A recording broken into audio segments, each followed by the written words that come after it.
Hello and welcome to Chesil Beach, one of my absolute favourite places. Now, if you've ever done a guided meditation or yoga or something, you've probably been asked to think of yourself in a safe place.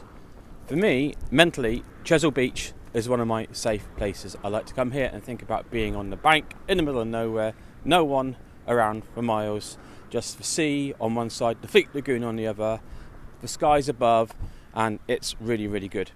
The thing is about Chesil Beach is it's long, there's a lot of danger here, and there's a lot of stuff we need to do to consider Chesil for ourselves as users and enjoyers and guests of the beach, as well as considering Chesil for the wildlife, the flora, the fauna that are here, and the actual physical environment too.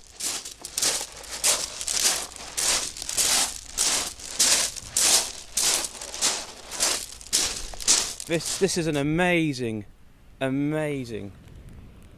environment.